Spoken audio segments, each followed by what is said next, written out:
Stay tuned for the next edition of Zoom Landlord Tenant Talk Radio. The opening topic will be Squatters, 2 Insane Stories. Hello. Yes, another edition of Zoom Landlord Tenant Talk Radio coming at you every Saturday at 3 p.m.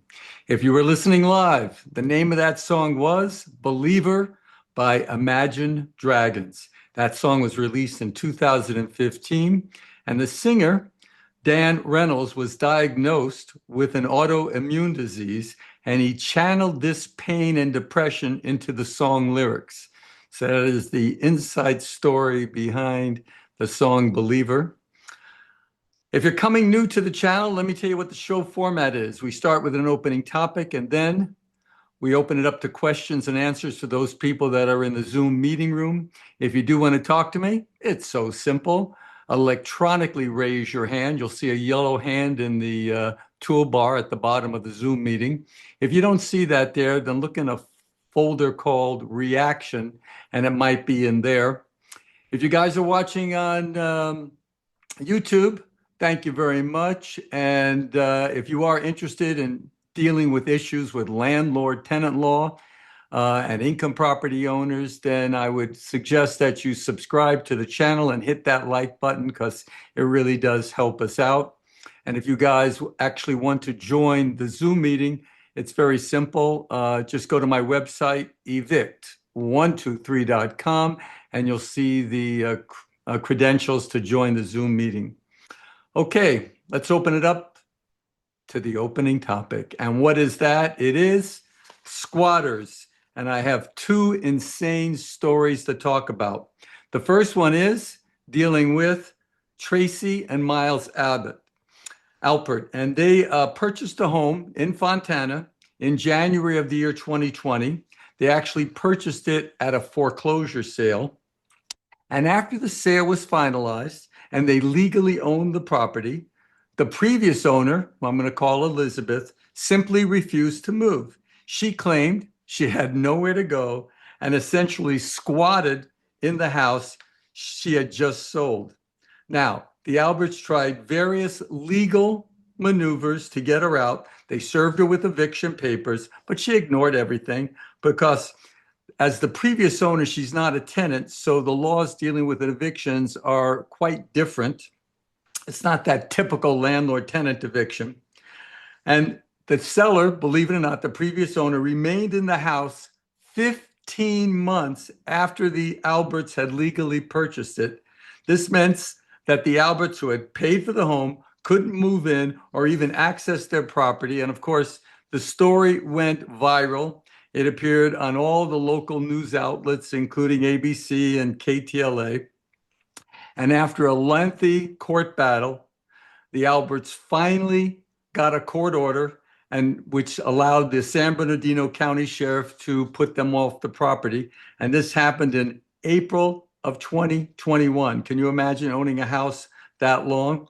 This is an example of the challenges buyers can face when they buy a home from the previous owner who refuses to leave. This is a case that we do at the office, and it happens more likely than not. I do want to play for you right now a little story that did appear on the news, so bear with me.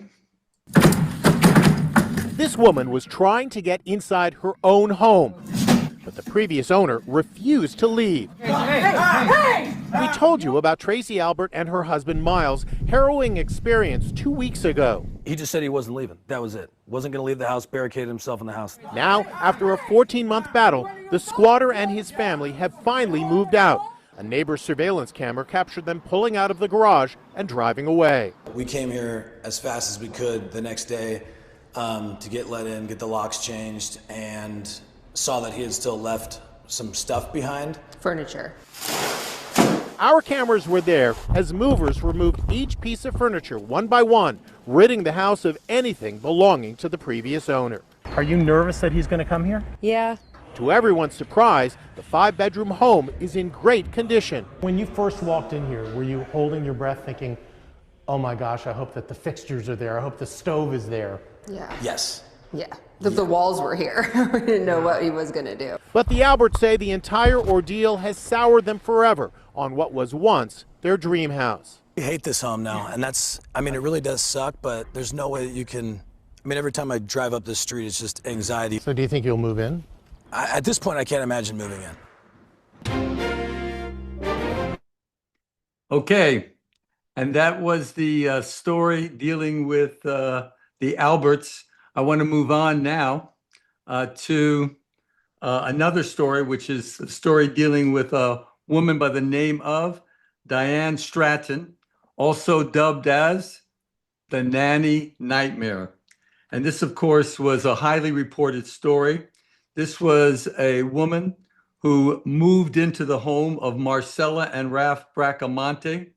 She was hired as a nanny to take care of the children in exchange for room and board. Well, after 1 week, she claimed that she was sick and couldn't work.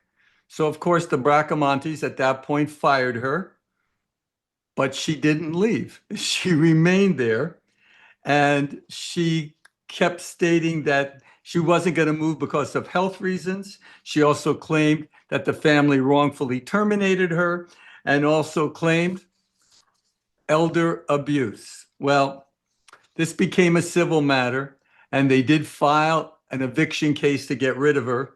Unfortunately, they went to an incompetent attorney, and that attorney lost the case, didn't plead it well, didn't state that this person was not a tenant, and pled it in such a way that the court had no choice but to rule in favor of the nanny.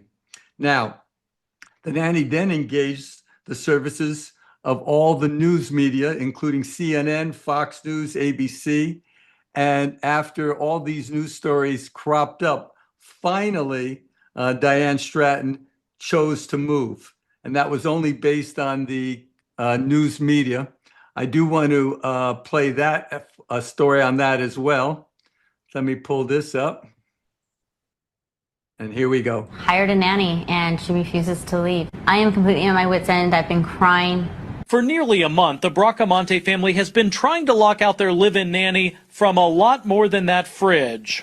This is America, land of the free, and I'm not free in my home. I'm a prisoner in my home. They want her evicted from their suburban home in Upland, about an hour east of Los Angeles, after they say she quit working. This is your house. We're sitting in your living room. Did you have any idea it was so hard to kick somebody out of your house? No, because I've seen it happen so many times. People say, get out. So this corner of your house is basically off limits to you guys right now. But they have a problem now. Meet 64-year-old Diane Stretton. The family says they fired the live-in nanny after they claim she quit working around the house, complained of health problems, and spent nearly all day locked behind this door. And if I want to see this room, you won't let me inside. We can't let you inside. This is now, by court and by law, this is her domain. Even though it's in your house? Even though it's in our house. We can't go in there. We can't open the door. We're off limits to a section of our own house. Stretton wasn't in the bedroom when we visited and wouldn't return our calls. But watch what happened when television station KCBS was rolling as the father served her with court papers on Wednesday night. Why won't you leave? They've asked you to leave. Why won't you leave? We have that clip of her not talking to the reporter. When you guys ask her to leave, what does she say to you? She smiles and shuts the door on me. Really? Really. The nanny moved in back in March after responding to this Craigslist ad seeking a nanny in exchange for free room and board. I've hired nannies this way before, and people always ask me, did you do a background check? Yes, I did. I did a background check. I've called references. And she says everything checked out. And at first, the arrangement worked. The three kids loved their nanny. 4-year-old Ralphie was especially close to her.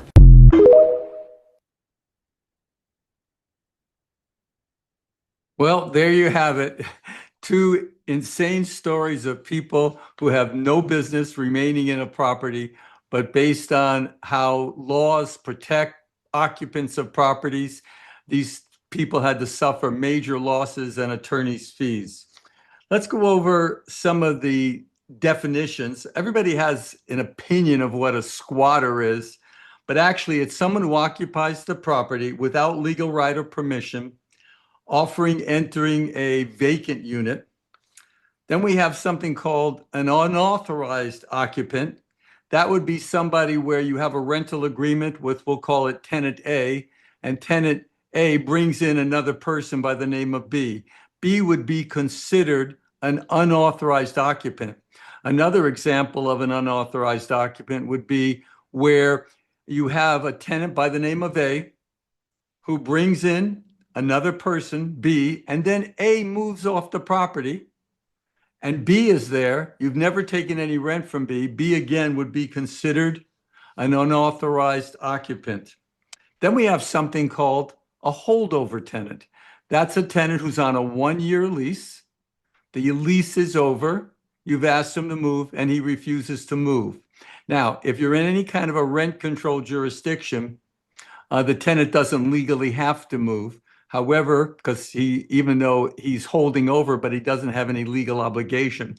But assuming that there's no rent control statute or eviction cost statute in where the property is located, then the tenant has to move at the end of the lease term. Now, of course, if the landlord accepts rent the following month, then that would create a month-to-month tenancy, and the tenant would thereby be able to stay.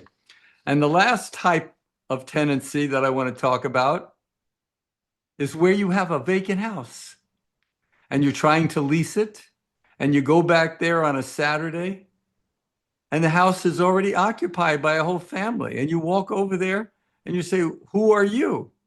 And they say, "Well, we leased the place," and they show you some phony lease that they got online. This is what we call a trespass situation.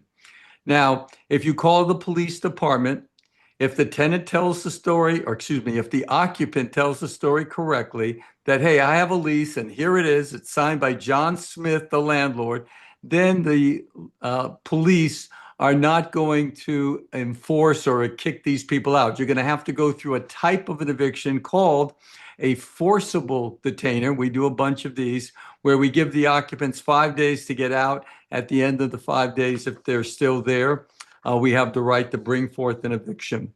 So what is the preventative playbook on these types of situations? Well, number one, never accept rent from a stranger. As soon as you do that, you basically authorize that person to live there. So I know you might get a bunch of checks. You might have 80 units.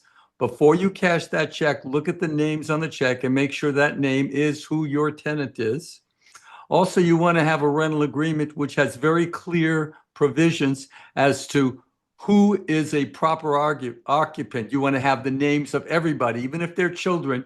You want to have the names of everybody. You also want to spell out what constitutes an occupant versus what constitutes a guest. Obviously, you're allowed to have your mother come to the property from Massachusetts and live with you for a couple of weeks. But you want to spell out in your rental agreement that after 15 days, that's not a guest anymore.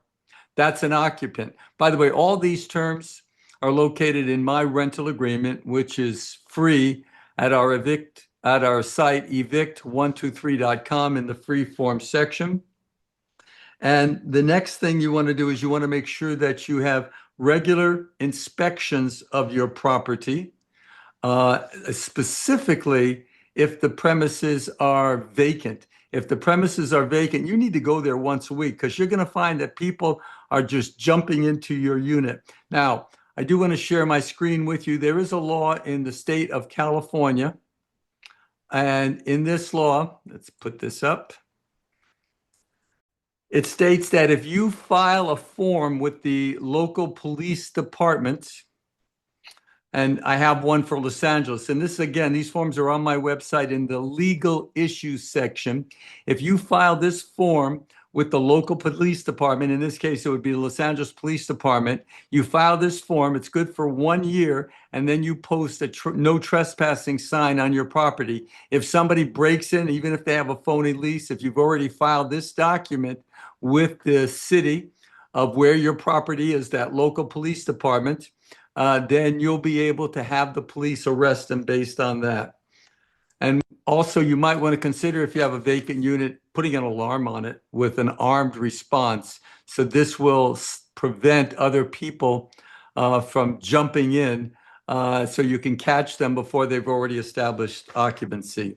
And that, my friends, constitutes our topic of the day, which is squatters, 2 insane stories. We're now going to open it up to questions and answers, and we know the rules, and that is that this broadcast is for informational purposes only. It does not constitute legal advice. If you do want to talk to me and you're in the Zoom meeting room, please electronically raise your hand. We answer these questions in the order that you raised your hand. So do it now and you'll be able to get your question answered. In terms of the questions, please do not talk about a specific case that you have with my law firm. If you do have one, please contact me on Monday, because God knows I'll be there with the other attorneys and we'll answer your questions. This is for general questions only.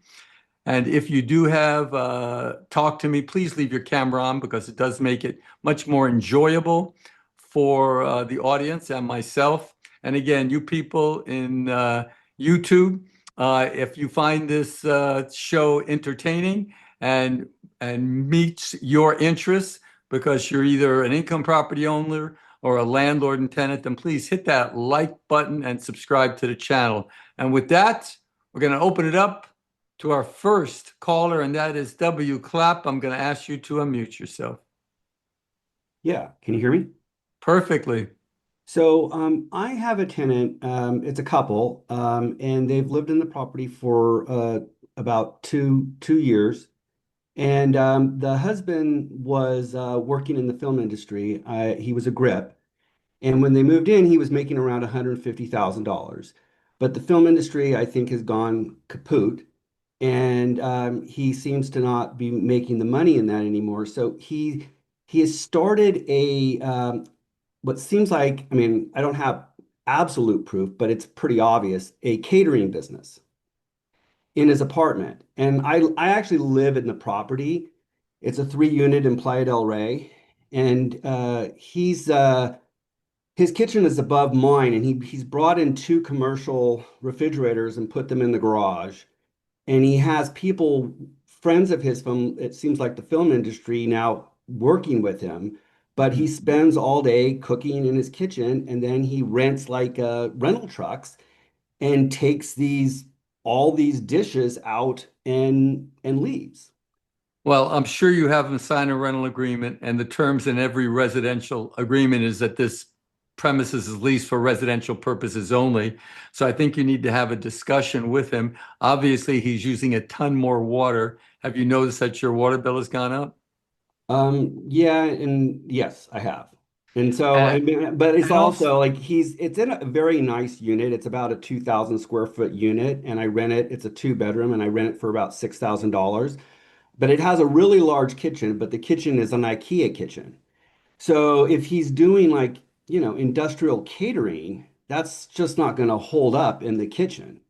And yeah, you so, need. yeah, I'm gonna have a conversation. But I mean, what if he pushes back? What do I say? Do I? Well, it's your choice at that point. Number one, it's against the law. You're not allowed to do commercial cooking inside a residential apartment. So he's violating zoning rules. In addition, it's a violation of your contract, because every contract says this is for residential purposes only. So tell him that he's got to stop what he's doing. It also, these types of situations does create pest infestation, uses more of your water. You got much more people coming into your building. The wear and tear, as you mentioned, will be greatly exemplified. So on that basis, have that conversation. And if he doesn't, then you should consider having an eviction. Okay. And if I put it's going into November and December, and I don't like renting apartments during this time. If I ignore it, I'm not basically giving him permission to do it. Or No, no, but I'd say this is a warning. You need to stop this. And then you could give another warning the next month. So it's not like you're waiving your right to this. And then when you're ready to rent the unit out in January, then the hammer can come down. And I know a law firm that could pull that hammer down. all right, I appreciate it. Thanks. Thank you. Okay, we are going to move on to Faru. I'm going to ask you to unmute yourself. Unmute. Hi, Dennis. Hello, long time no see. No. Listen, when you give a rent increase to someone, as part of the written rent increase, do you have to say, or can you say, if rent isn't paid on the first, if the full rent is not paid on the first, then it becomes delinquent on the third day of the month, or You don't have to say that because if you don't pay your rent on the first, it becomes delinquent the next day. And the next day you could serve a 3-day notice, for example. So if the rent is on a first, you could serve it on the second. Now, the only exception to that would be if the first turns out to be a Saturday, Sunday, or judicial holiday, then the tenant will get to the next day. So let's pretend the first was a Saturday. The tenant would then have until Monday to pay, and you couldn't serve a 3-day notice till Tuesday. But there's no requirement, and I think it would just make matters more confusing to talk about that it's delinquent the next day. Just do a rent increase notice. until that's it. Okay, so when you say you serve a notice, is this like an official notice, like that your law firm would be drawing up, or is it something that I would just send? I would just. It's like I think landlords can serve their own rent increase notice as long as you know what you're legally able to increase it by. I have the form on my website, but we have clients who ask us to serve it, and they want it formally done by a law firm, and we're happy to do that. when it becomes delinquent, I mean, like when you want to serve the person to say, okay, now it's delinquent, and now so I want to take action. And do you? Well, the first action would be to serve a 3-day notice. Right now, based on so many jurisdictions and their requirements, we recommend that you have our law firm do the initial 3-day notice form. Okay. Our fees are the same whether we serve the notice or not. Invariably, when landlords serve their own notice and they want to start a case with us, invariably I'm saying your notice is no good. You didn't file it with the city. You don't have the right notices posted on the property. There's just a myriad of things. Sure. So we always recommend that you have us do it from the You get-go. would really do this? I mean, like someone just like didn't pay the first time they don't pay, and then on the third day you serve a notice, and then that's it. You start a procedure. I mean, that's like sounds very Well, it all depends. First of all, if you're having a problem with the tenant every month, then your patience level is lessened. Obviously, if the guy's been there for 4 years, paid his rent on time, and then one day it's 1 day late, obviously no one's going to do anything with that. However, what if he pays his rent every month on time for the last 3 years and he's 1 day late? Would you consider serving a 3-day notice? no. And the answer to that is I certainly would if the rent was way under market value, because I know that if I could evict the tenant because of rent control that's under market value, then I know I'm going to want to serve that on the second and pray that he doesn't pay. And one more thing. So once 3 days passes, and let's say you're having like continuous issues with this person, and you serve them, and then on the fifth or the sixth they say, okay, here I have it. So they send it to you. Do you send it? Do you send the rent back? Yes, we're serving a notice. It's called a 3-day notice to pay rent or quit. It is not called a 3-day notice plus whatever the hell I feel like. They've got 3 days. At the end of the third day, if the guy comes to you after that third day with the money gift wrapped, you don't have to accept it. Got it. Anyway, thank you very much. We are moving on to Al. I'm going to ask you to unmute yourself. Hi, Dennis. Hello. I have a single family home in West Hills, and I've had some plumbing issues. The bathtub and the bathroom sink have been clogged several times. I've sent plumbers over there over a period of time. It's always hair. And yesterday I told the tenant that I'm not going to be paying for a plumber to come back anymore to unclog it. Yeah, the only thing is you have an obligation to keep the plumbing together. So unless the tenant is putting something unnatural down the drain, and I don't think unless they're cutting hair into it. Well, it looks like it. Honestly, looks like it because I saw hair. Yeah, I still think you're going to, if you see like a child's toy or a baseball bat down the drain, that's one thing. What I would recommend that you do, and you can discuss this with a plumber, not a legal solution, but more of a plumbing solution, is put some sort of a drain that I even see these things on TV. A mesh strainer, and I put it in the bathtub and the bathroom sink. And did it help? I just did it just recently. Well, But I then got the then I think that'll solve your problem. Okay, okay, so but I'm not done. I yes, got sir. a text message from them. Said it was from her, and she said she wants a detailed list of all. She has it capitalized the receipts from each plumber as well as contact information in case I need to contact them in the future. And I thought Okay, it was a well, little bit of a first strange of all, message. I would tell the tenant, number one, I have no obligation to give you that information or give you those bills unless you want to pay for it. Then I'm thrilled to give it to you. But also, the only one who's going to contact a plumber is the landlord, not the tenant. So if you have a problem, you come to me, and then I'll call who I believe should be the person. So I would basically tell her no. Here's what I was thinking of writing is that if you keep the strainers on, you probably won't need a plumber in the future for that problem. Right, but you don't want to give her your receipts, but make sure you keep your receipts. Anyway, thank you very much. We're moving on to Edgar Estrada. Please unmute yourself. Hi there. Can you hear me? I can. Great. Thank you for hosting this. I have a question. I have a couple questions. The first is the big one. I dismissed a UD case without prejudice in September. The tenant has not paid since May, which was May was given to her as a relocation as a for like 1482. Can I collect that May rent? She hasn't made any attempt to pay rent, and we're in October. Okay, so the issue is you originally dismissed the case. Why did you dismiss the case? First of all, what kind of a case was that? UD case. Wanted to move in with my family to the main home. I dismissed it. Just got kind So of you were complicated. giving her a month's credit under the statewide rent control. So Correct. on that basis, they still owe you the rent. I would immediately serve this tenant with a notice to pay rent or quit, include the May's rent, because unless she moved, she's not entitled to the relocation. Thank you. Thank you. And then the other just technical question, if there's a like when you serve the 3-day notice, if there's a doorbell, do you use a doorbell or do you knock? Sorry, it's a silly question, but It's not a silly question because you get some judges that will say, well, you didn't really try to get the tenant to come to the front door. So the best thing is I'd ring the doorbell a couple of times, I'd knock a couple of times, and this way you're covered. Thank you very much. Appreciate it. My pleasure.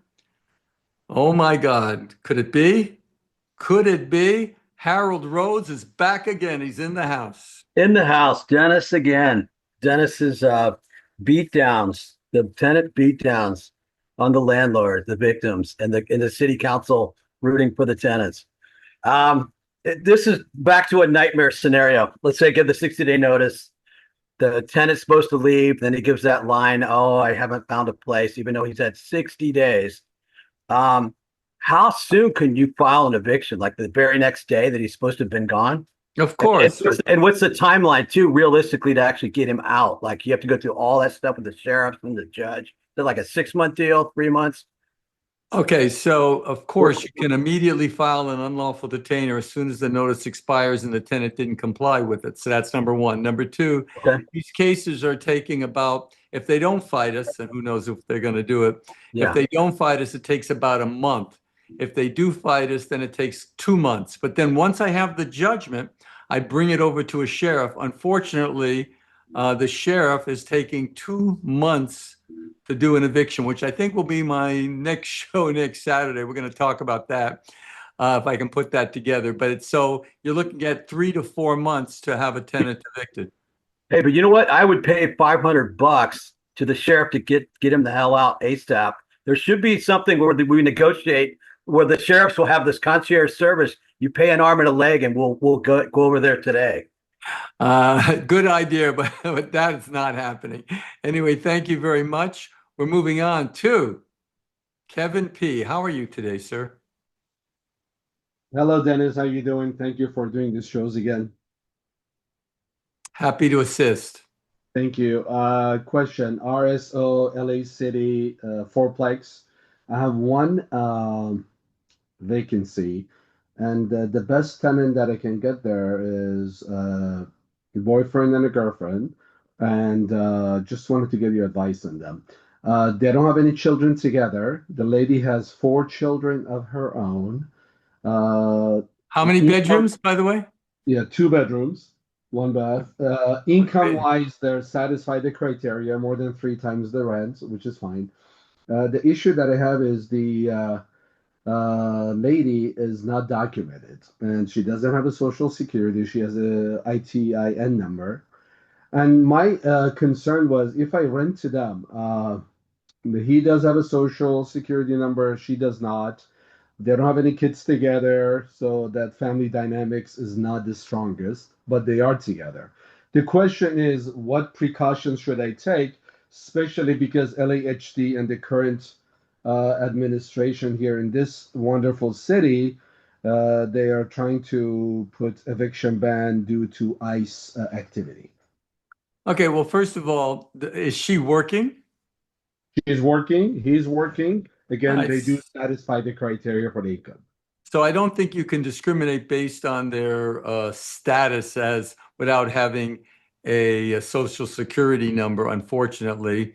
And but you're having 4 kids plus the 2, so you're having a total of 6 people. Even under fair housing rules for a 2 bedroom, the way it works is 2 per bedroom plus 1, so that would be 5. So if you could say your criteria, you follow fair housing rules, and that this is 6 people. Don't ever use the word children. Only use the word people. I don't allow 6 people to move in. So, but you have to let your conscience be your guide. If you're okay with that situation, though I'm giving you a way out. If you're okay with that situation, it seems like they're both gainfully employed. Their credit is fine. So, if you don't mind the amount of people in the unit, then go for it. Do you think there's any risk with the current environment with ICE and all that, with having a tenant on the lease that is not documented? Well, there'd be no liability on your part. What might happen is if ICE picks her up because she's undocumented, or more precisely, an illegal immigrant, then that might change, the complexion of your tenancy, and it might adversely affect you. But again, I wouldn't want to use that as a reason, certainly not in this state. Would you write anything differently in the contract, in the lease? No, I wouldn't write anything different. Standard contract. And by the way, my lease is on my website at evict123.com. I think it's one of the strongest leases for landlords, of course. I appreciate it. Thank you so much, Dennis. My pleasure. Moving on to, well, it says iPhone 206. I'm going to ask you to unmute yourself. Hello there. My name is Norma. Can you hear me? Perfectly. Okay, great. So I have a duplex in the city of Los Angeles. During the divorce about 8 years ago, I got it in my divorce. There was tenants already in the property. So now I was able to save up enough money to ask her if I could have the property and pay her out. She at first was receptive to it. Why do you want to have her move? For what purpose? Well, because I've had the property for so long, it needs a lot of maintenance. And I finally got money to fix it, and I wanted to move in. Okay, you want to move in yourself? Yes. Okay, well, first of all, has the tenant lived there longer than 10 years? Yes. Okay, is the tenant over 62? No. And this is a duplex, so each unit in that duplex have the same amount of bedrooms? Yes. Okay, with regard to the other unit, who moved in first? This tenant or the other one? The other unit. The only, my issue with that, though, is my ex-husband was the one that managed the property, so I don't have the contracts. But I don't care about that. The other my question is, okay, the other tenant was there longer. The other tenant moved in before this tenant that you're referring to? Yes, correct. Okay, so then you are allowed, because the rule in the city of Los Angeles is last in, first out. So if this was the last tenant in, then we can certainly do that. Do they have children? They do their adult children, but my question is, within this last month, I found out she moved her mother in without me knowing. Okay, So well, when I went in there, that could be grounds for eviction. You do have a copy of the rental agreement? I do not have a copy of the rental agreement. I'm trying Can to you get it persuade from your husband? my ex-husband. I've reached out. I haven't had a response yet to get the rental contract. If you can get the rental contract, that might be grounds for eviction. If not, then you're going to need to go through a procedure with the city, which we can assist you for, where we file this application process so that you'll be able to move in. Unfortunately, you're going to have to pay relocation. The relocation is probably going to be $10,200. I presume you don't own any other property in the city of Los Angeles? I do not in the city of Los Angeles now. Okay, so then the relocation would be $10,200. But I do, at one point, I was advised to get an LLC, and so I did an LLC. Does that change anything? Yes, that makes it impossible for you to move in to your unit. You'd have to change it back to at least a 25% to you individually. You can't do an owner move-in if the property is owned by an LLC. Okay, all right, so I'll change it back then. Okay. All right. And Find as far find that as, rental agreement and we might be able to evict on that basis. and as far as the mother moving in, I could give her a notice. You're breaking up. What are you saying? As far as her mother moving in, I couldn't give her a 3-day notice for that. Yes, you can, if you have a copy of the rental agreement. Thank you very much. We are going to move on to, let's move on to Julia Jordan. How are you? I'm good, Dennis. How are you? I am fine, thank you. Nice to see you. Nice to see you as well. And as always, thank you very much for what all you do.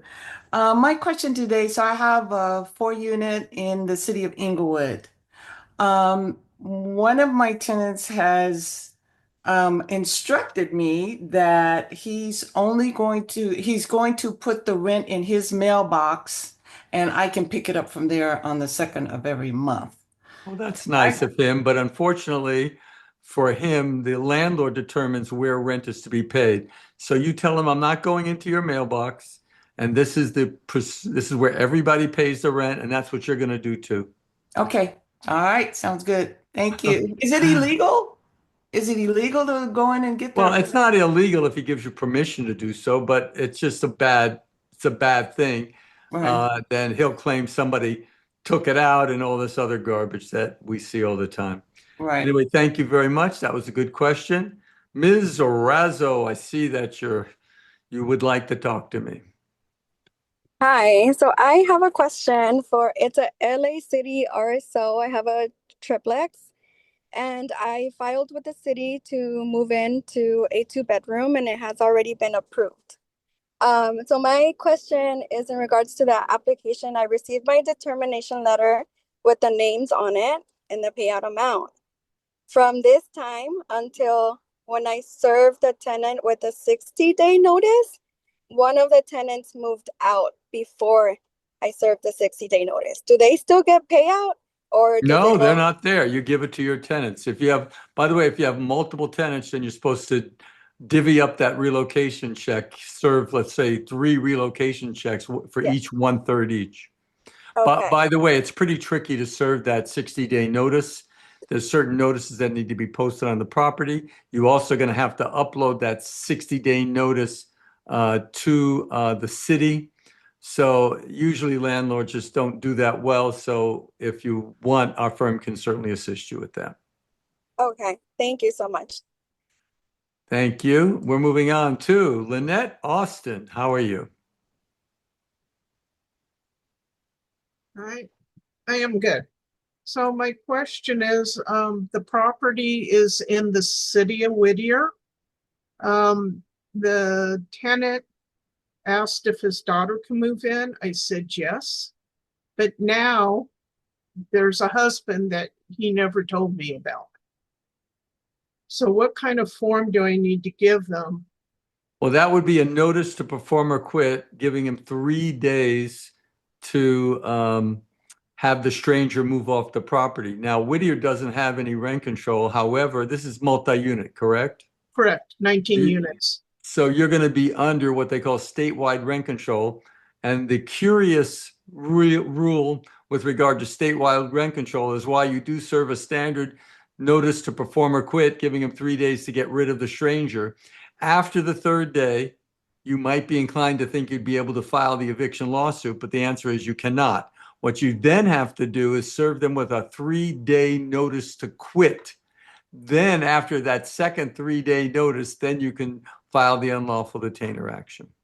But the other thing is, in my rental agreement, it says $100 or 25% for each, tenant who's there. So we're not sure whether those provisions can be legally employed based on statewide rent control.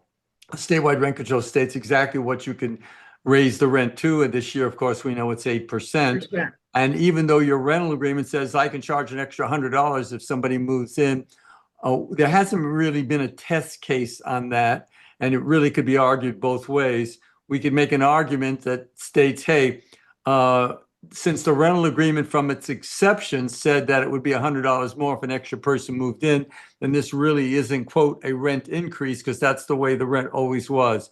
But I could definitely see a judge going sideways on us. Okay, and I used the AOA, and it says, or the amount allowed under rent control. So, well, the amount under rent control is 8%. So it's 8%. It's 8%. Yeah, because they don't have, I know, for example, in the city of Los Angeles, for example, they say under their statute that if an extra person moves in, and it's all complicated rules, but if it does, you're allowed a 10% rent increase. So that's why the AOA, which, by the way, I wrote that lease too, has that provision in it. But again, statewide rent control doesn't concern itself with any of this. So I'm not sure that you could raise the rent. You have the right to evict everybody. So you're just going to have to make a decision. Okay. If the rent is market value, you probably just want to leave it alone. Anyway, thank you very much, Lynette. We're moving on to Suzette. How are you?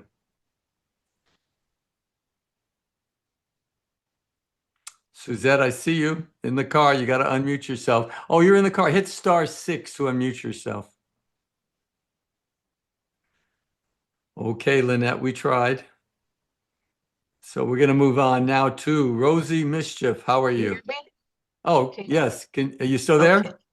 Yes. Can you hear me? I can. Hold on, Rosie. Yes, you figured it out. Did you have to hit *6 to unmute yourself? No, there's a microphone. I stopped at the signal and I was able to push that microphone. You little devil, you. Anyway, how can I help you?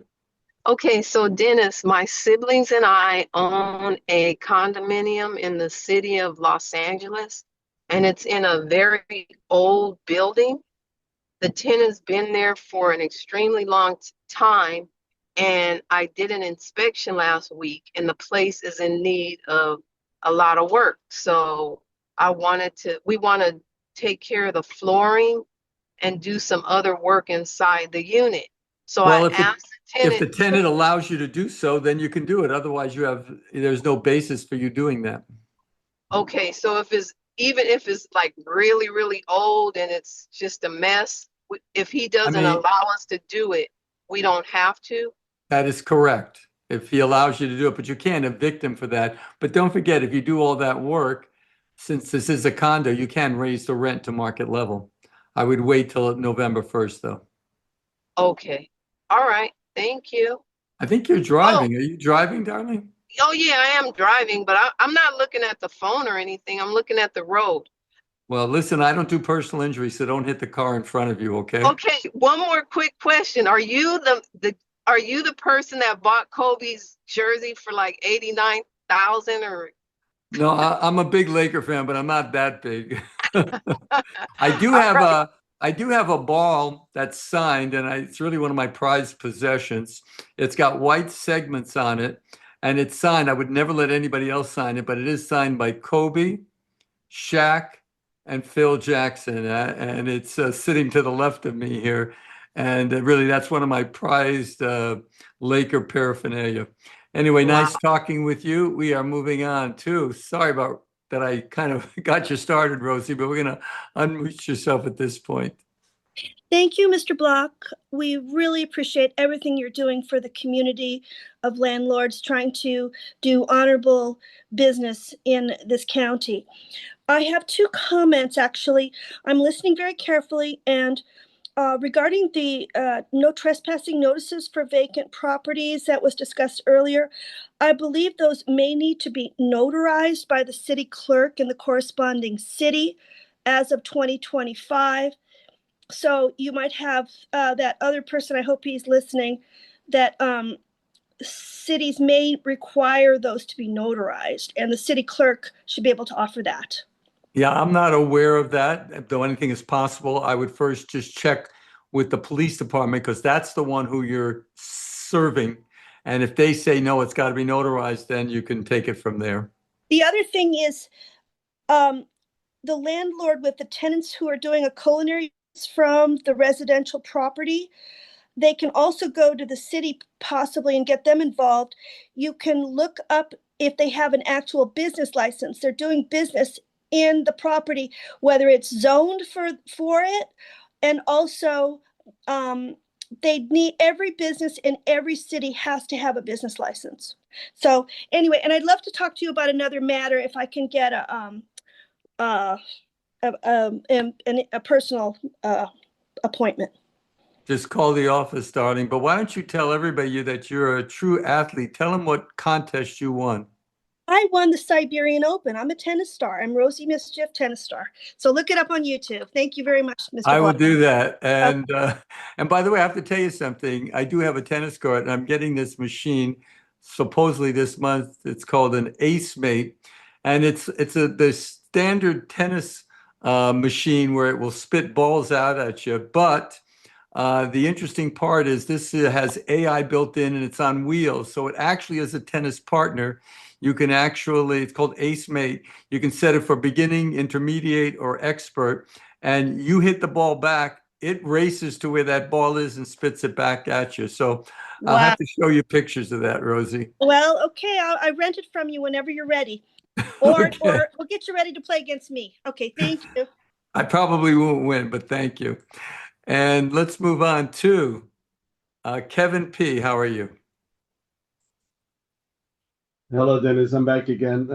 Second question of the day for you.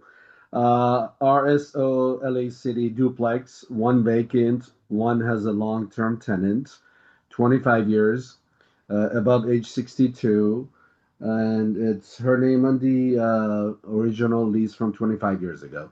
Her daughter, who is about 30 years old or so, she's there with a boyfriend. My question is, I want to do cash for keys for them. Two questions. Is there a minimum amount for cash for keys? And number two, once I get their approval and we go forward, do I have to make the check to all three people there or just to the original tenant who's on the lease? First of all, there's no amount that is required. It could be, and I've said this before, and I also have videos on this, it could be from $1 to $100 million. It's whatever the three people agree on or what they agree on. I would certainly have spelled out into the contract that all these three people are going to move. I would have all these three people sign the agreement. And in addition, I would state in the agreement that the entire monies go to, and then spell that out. So just put it in the agreement. And then would you make the one check to all three? Well, just put it in the agreement that I'm going to do three different checks. I'm going to do one check made payable to, and have them all sign it. So whatever the parties agree, that's the easiest way to do it. And there's no minimum by LAHD on this type of no minimum anywhere in the state of California. You could ask a tenant to move, and the consideration would be a ticket to Disneyland. That would be legal. There we go. Sounds good. Not that I like going to Disneyland, I might add. You know, my favorite ride at Disneyland was when we'd be taking the kids there. And my favorite ride at Disneyland was the tram car on the way out of the parking lot. That's what I had the most fun with. Moving on to Salvador Calderon. How are you? Hi, I'm doing good.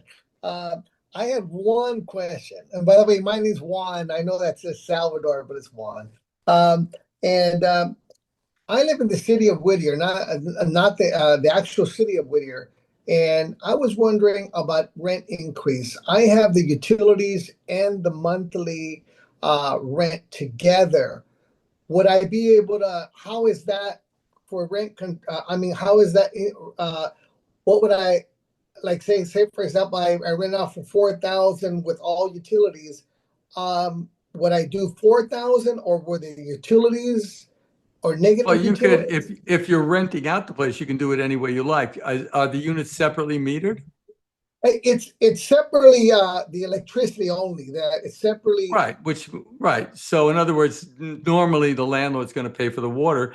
I would have for the electricity, because you never know what these tenants are going to do. I would have that if it's separately metered, I would have the tenant requirement to have the utilities in his own name and to pay for it. As to the water, I would just build that into the price of leasing out your unit. So if you want to get another $100, get another $100. Well, one question. I have it together. The whole thing is together right now.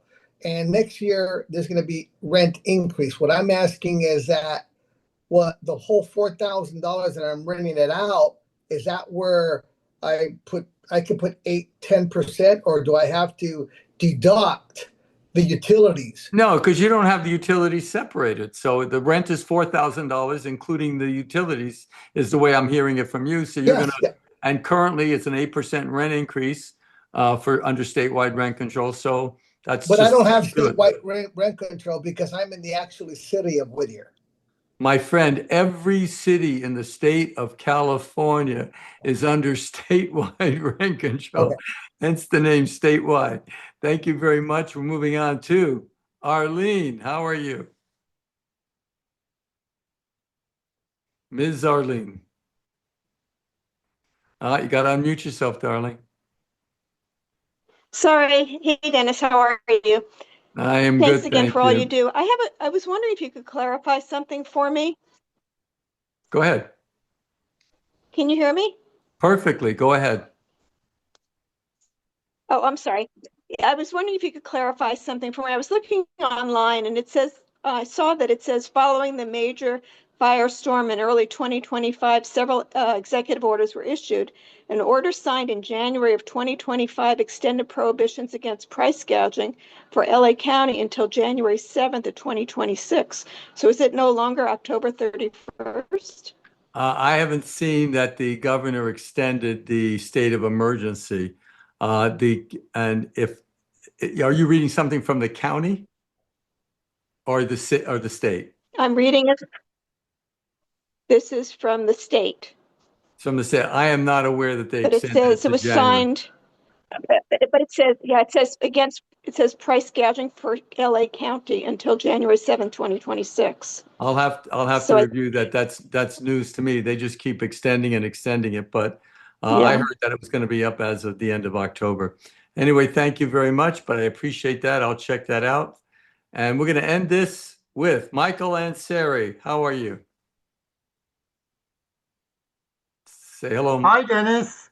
Hey, Guy. The last and the best. The last and the best. easiest And what's the name question. of your management company, young sir?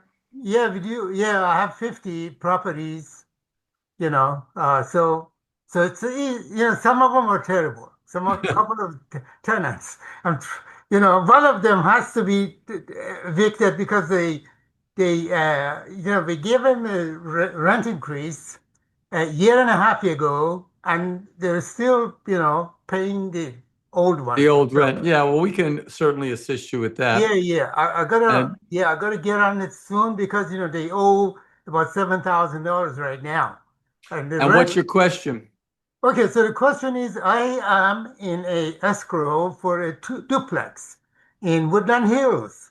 So one of the tenants has been there for 15 years. The rent is really low. Is it What possible? city, please? Woodland Hills. Okay. Yeah. So can we bring it, the I rent to presume the the duplex was built prior to 1979? 70? Yes. So you're under RSO, the rent stabilization ordinance. The city council is giving you a whopping 3%. There's really nothing that you can do. Oh, really? Oh, Yeah, okay. so if you buy this, you're going to be stuck with low rent. And these tenants don't want to move because their rent is so low. So there's Yeah, very they're little very that you low. can do. Yeah, Yep. okay. Well, thank you very much, Dennis. And thank you. Well, I appreciate you, everybody coming out on a Saturday. We're going to wish everybody a good weekend. And again, you people in YouTube, if you could subscribe to the channel and hit that like button. And ladies and gentlemen, next week, Saturday, I'll be back again. Have a great day.